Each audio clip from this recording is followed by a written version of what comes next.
This is the recap video, and if this is the first video that you are listening to, I want to tell you that there are 9 other videos that talk about my football pie and that gives all the different ways that I am analyzing my football team and all the ways that I am figuring out what the hell my football team has going on. So if this is your first video, I want to caution you that this video might not make any sense because there are 9 other videos that will hopefully lead you to this point, and this is video 10. This is the very end. What I have done over the course of the 9 other videos I have created was hopefully give you a little bit more understanding about the different ways that I analyze football and how I decide if my team is good, bad, or where my team is at, or where my team needs to get better. I think one thing to always remember here is that football is fluid. There are so many things that can happen. I didn't cover every single solitary detail of everything that could happen because the truth is the sport is dynamic. There's a lot of things and a lot of moving parts. What I tried to do is give you the bulk of the items so that you can take some things and use them and put them in context. I will be honest with you and say, as I was creating all of this, the one thing I used to really landmark a lot of the things that I talked about in the series was I went back and looked at all the videos that I created during the football season. So I was able to use real live information, real live things that I thought, and plug them in my little fancy pie in hopes of it making sense for those of you that didn't have the experience of me or not taking as much time to go as much in depth as I did.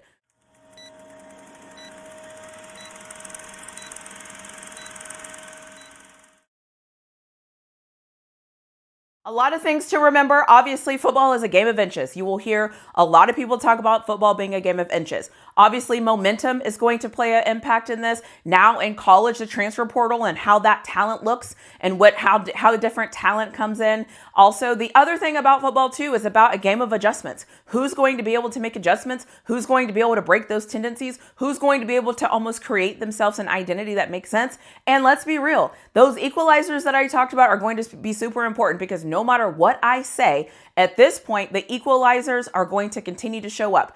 As of this recording, the Eagles have officially beat the Commanders, and we all know the Commanders had a ton of turnovers. And every turnover that the Commanders had, the Eagles scored a touchdown. And so that just kind of gives you some context as to how turnovers show up in games and how much they can turn games. The causes and effects of football obviously are a very big thing. So some of the things that will happen will cause something to happen, and then that affects other things, and then you kind of have to figure it out. This whole series, honestly, is about cause and effect. So you really have to figure out all the different things. The other thing I want to call to action here, or call maybe to bring awareness to here, a part of the knowledge sharing, is remember that every team, we all have stars on the team. Some people have more stars than other stars. Some people, depending on how you look at teams, there's always people that you expect them to be better than the other players. You always expect them to be this and expect them to be that. Got it. Stars are expected to be stars, so I never give them an extra point for being a star. However, usually what happens when teams win games or lose games, it's going to be the other guys. It's going to be the supporting cast. How did they play? Did they play average? Did they throw a block?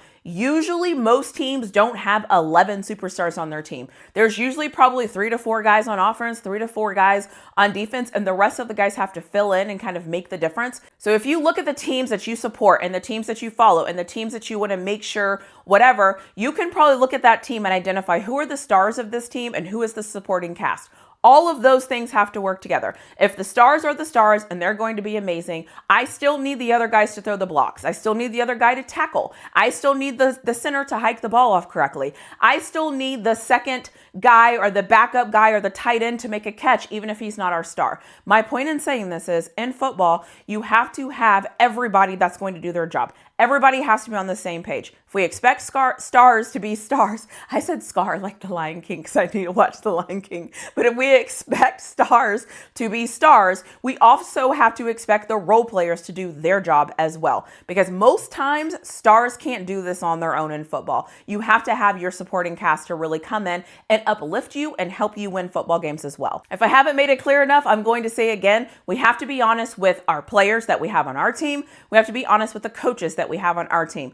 The most important thing of all of this is we have to compare our team versus other teams, because in competition, you have to compare how good you are at something compared to your competition. If I think I'm very good at something and I didn't compare the thing that I'm very good at to anything else, am I really that good? I have to compare to competition. The one thing about sports that I know with 100% certainty, because I don't know a lot of things 100% certainty, but I do know in sports with 100% certainty that the way that you can figure out how good of a team that you are is to compare what you do to other people's teams. Compare your stats to other teams' stats. Compare the size of your guys and the physicality of your team to the other team. Compare how many times you turn the ball over compared to how many times somebody else turns the ball over. How many times do you run the ball versus how many times they run the ball? How many times, like we have to compare, because that is what sports is about. Because your job is to be better than the other team the time you play them. You don't always have to be better than them. You just have to be better at them the moment you play them. And so I think it's very important, if you take anything away from the series that I put together, obviously, hopefully you'll take the patterns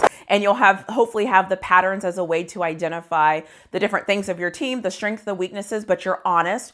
But the big thing is that you're honest with your team, is that you're comparing your team and that you're going to do the research to go figure out what your team is good at. Are you good at third down conversion rate? Are you good at running the football? Are you good at time of possession? Do you usually turn the ball over? Do you have a lot of penalties? What does your special teams look like? My hope is that you will take every single thing that I said and apply them to all three phases of the game. My hope is that you will take everything I have said and apply them to all three phases of the game.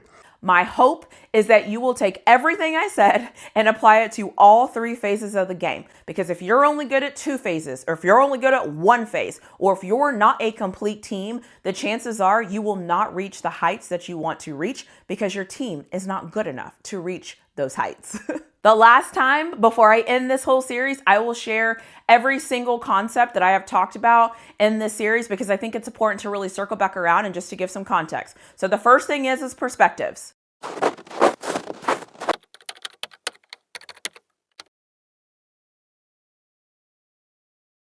The second thing is advantages.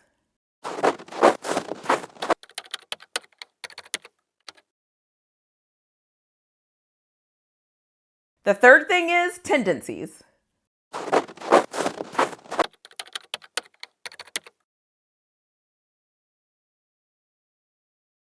The fourth thing is talent.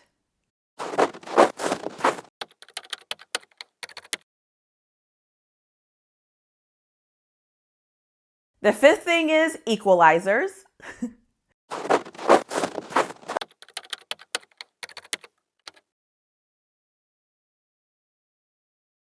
The sixth thing is random. You like how I'm talking with my hands?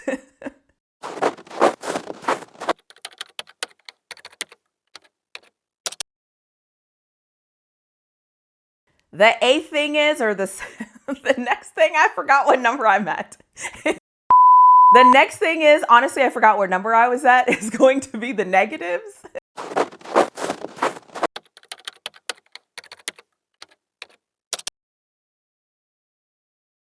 The final thing is going to be all things situational.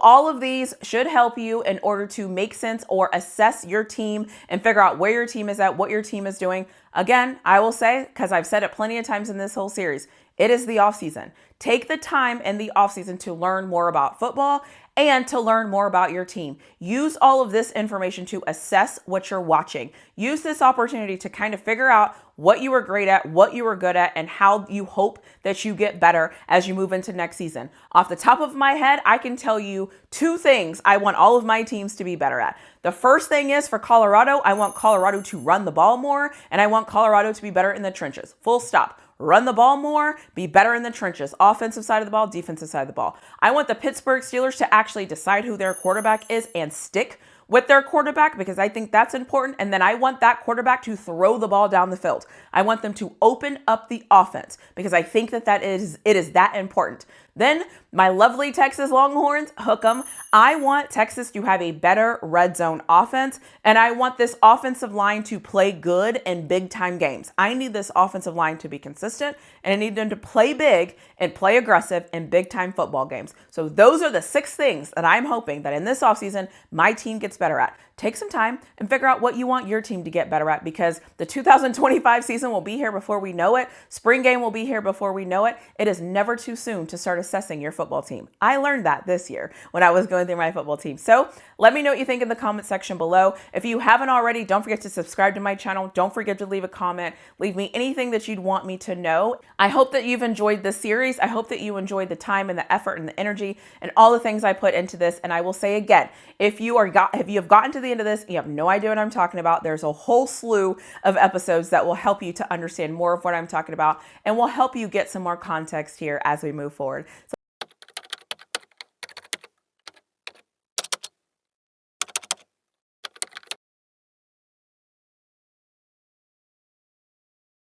So I will end this video here, and I always get sad when these series ends, but I should actually be glad that I accomplished all these things. And if you're seeing this, that means it is officially released, and I am very proud of myself.